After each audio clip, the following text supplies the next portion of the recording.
You're now watching the Mystical Green Beanie.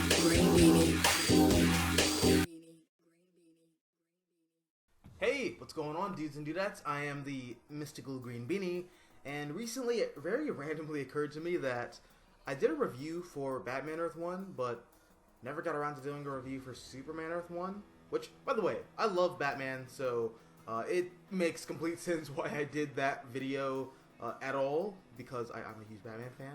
I'm a Batman fanboy. You guys know this if you've been subscribed for long enough.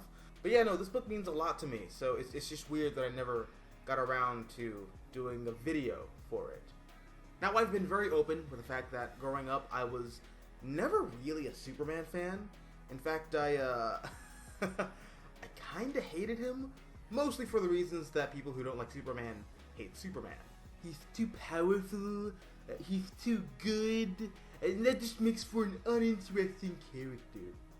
Yeah, I was one of those kids. Anyways, the point that I'm trying to make is that before this book comes out, wait, why am I not holding it? I have it over here. Before this book comes out, I am not a Superman fan. After I read this book, though, Superman becomes one of the most fascinating characters in all of fiction for me. Anyways, here are my thoughts on Superman Earth 1, written by J. Michael Straczynski, and drawn by Shane Davis and Adrian Siaf. Okay, so first things first, I want to talk about some of the changes that were made in terms of characterization from the general pop culture image of Superman, as well as some of the differences between this and the comics, generally speaking. And starting off with Clark Kent, this is a very different Clark Kent that I'm used to seeing. First off, the dude is like 20 and he is very reserved. You know, that's not something I'm used to seeing with Clark Kent. I mean, yeah, Clark can be awkward and shy at times, especially when he's putting on a show to hide his identity, but that's just it. It's almost always a show. It's a facade. But here, that's not the case. Clark is very reserved, and he is very withdrawn. And based off the way that JMS writes him, I can understand why. So in the Earth 1 continuity, Clark is both physically as well as mentally the Superman. He's the Ubermensch. He exceeds the peak of human perfection by a light year. But this makes his childhood very difficult, and that informs his personality well into adulthood, because this version of Clark is very distant from people, which I find fascinating because one of the key complaints that a lot of people who don't like Superman have about Superman is just that. And it is a very ill-informed complaint, but I do find it fascinating how JMS leans into that and actually does something with it. So now we have this Superman who is very much like Dr. Manhattan, but unlike Dr. Manhattan, Clark still sees the beauty in life, and he's very protective of it. And that's why, at the end of the day, that's why Clark takes it upon himself to be Superman. Well, that he gets called out, but I'll get to that later. Anyways, we have the Daily Planet staff who, for the most part, aren't really all that different. Perry White is basically every version of Perry White that you've ever seen. Lois Lane is classic Lois Lane. Kinda. Okay, well, this Lois Lane is less, I don't want to say naive, but she is far less willing to let things slide. Because something that Lois Lane will often do, especially in the 50s and 60s, is figure out that Clark Kent is Superman. Which she kinda does here, but after she starts feeling bad about spying on Clark and digging into his personal life, she just lets the whole thing go, and what I infer is that she knows that Clark is Superman, and Clark knows that she knows that he's Superman, but they're respectively turning a blind eye and are just playing dumb. Then there's Jimmy. So, I've made it no secret that I don't like Jimmy Olsen. I feel like he's a relic who needs to be ushered out of the Superman mythology at this point, but I like him here. And I like him because he's a very realistic photojournalist. He is willing to do anything and everything just to get the shot. And I thought that was a very interesting change that JMS made to the character. There's also a new character that JMS introduces, and her name is Lisa Lazuli. She's a girl that lives in the apartment that Clark lives in, and she is very flirty with him, and they eventually get into a relationship as the series progresses. I should also note that she's a prostitute, so that's a thing. Wait a second. She's a prostitute. He's Superman. Jesus, Mary Magdalene. I get it now. I get it. I get it. Wow.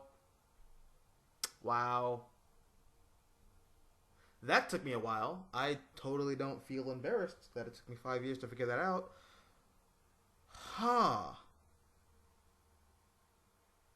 Wow. It's not even that subtle either. Wow, Jesus. And I do love their relationship. And even though it starts from a place of lust on her part, because, well, she's a professional thought, and initially she tries to use her thought tactics to get with Clark, but it just doesn't work because Clark just is Clark.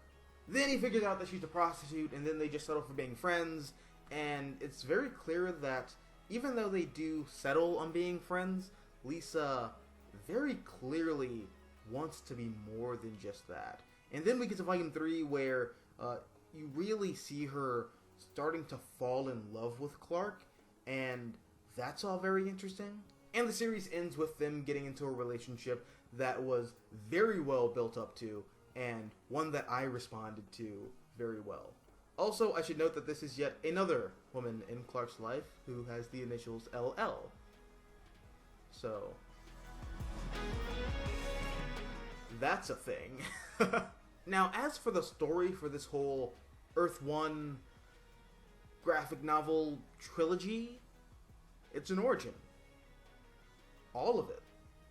Which I find to be very interesting, because usually with a series like this, you'd assume that in the first volume, it's the hero discovering their place in the world, and then the subsequent stories are just them being what they were at the end of the first volume, and it's just random adventures after that.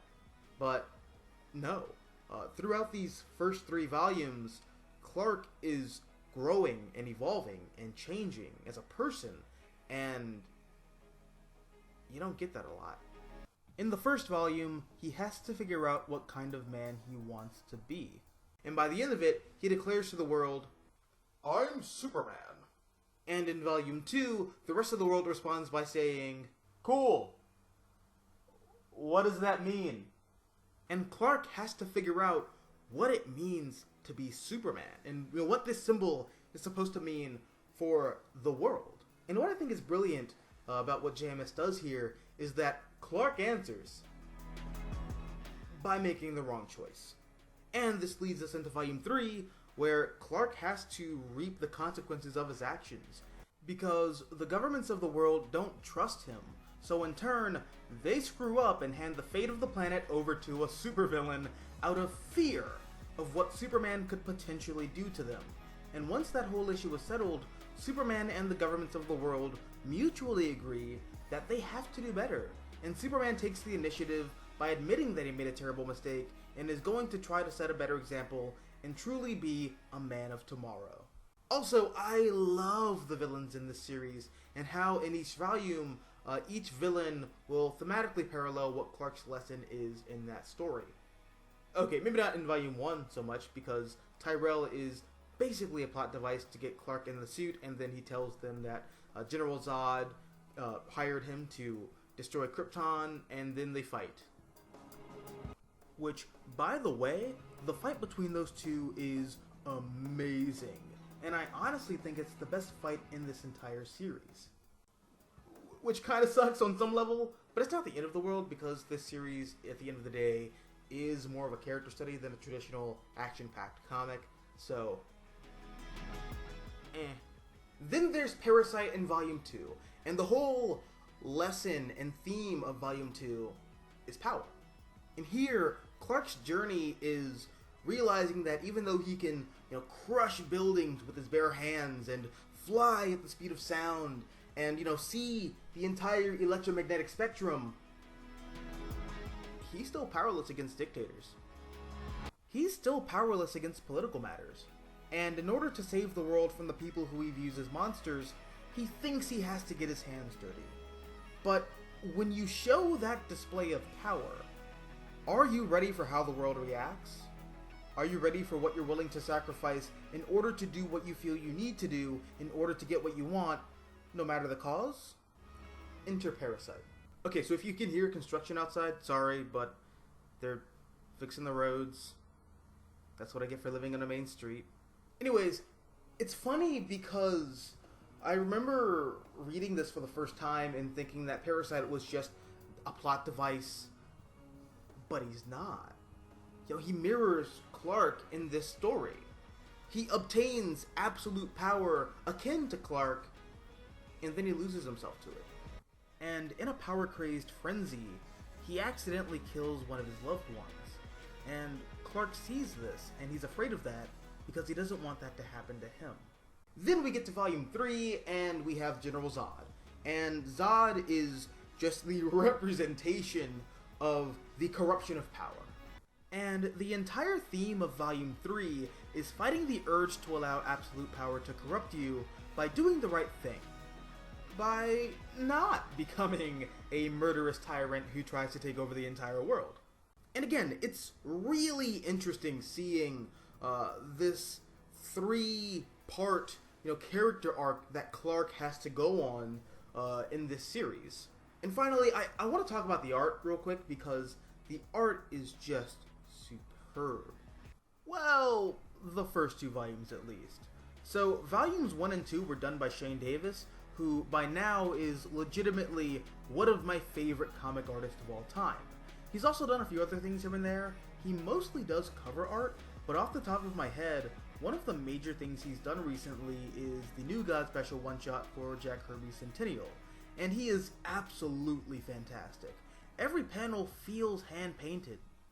I mean, it's probably done digitally, but, it feels hand-painted. And I know that a lot of people are very passionate about Superman's costume, specifically the trunks. I'm not, but whenever I look at Shane's rendering of the Superman costume, I'm taken back. It's very modern, but it's just the classic design with a few modifications, and it looks fantastic. Same with some of the creature designs. Parasite looks breathtaking. This is probably my favorite Parasite design, and a lot of the alien technology is just beautiful, and at the end of the day, he's just a great artist. But if I have one critique for him though, it would be that a lot of his male faces, or at least the ones that aren't Clark, look very, very similar. Because Lois Lane's boyfriend looks a lot like Jimmy Olsen, who looks a lot like one of Clark's neighbors who's a junkie, who looks a lot like one of Lisa's customers, who starts beating her for not performing a specific sexual act on him. So again, a lot of the men in this series who aren't Clark and Perry look very similar, and upon my first read, I did get confused at times about, which character was which. Then there's Adrian Siaf, who I don't hate, and he's a good artist, but his style doesn't really fit the tone that was established by Shane Davis in the previous two installments, and even though you can tell that he's trying to mimic Shane's style, it never really clicked for me. But I do give him props for trying to keep the style of the book consistent. Now, even though I have spoiled most of this book, I intentionally omitted some details because I just want you to go out and read this book. It's fantastic, and again, this made me a Superman fan. And I honestly feel like this series does for Superman in 2010 what John Byrne did with the character in 1986. Much like Byrne's Man of Steel, JMS completely revamps the character and does something new with the mythology. And this series is clearly an inspiration for Man of Steel and Batman v Superman, because Man of Steel is more or less a direct adaptation of the first volume, except General Zod is the stand-in for Tyrell. Batman v Superman, thematically, is heavily inspired by Volume 2, especially when we get into all of the social-political commentary.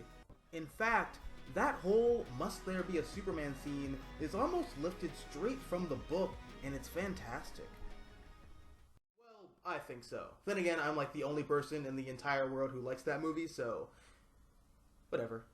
Anyways, that's the video, guys. But what about you? Have you read Earth 1? Have you not? Or are you like me before I read this book and you just hate Superman? Let me know down below in the comments section. Also, if you like this video, hit the like button, share, support the channel, and if you want to see more content like this, all you have to do is subscribe.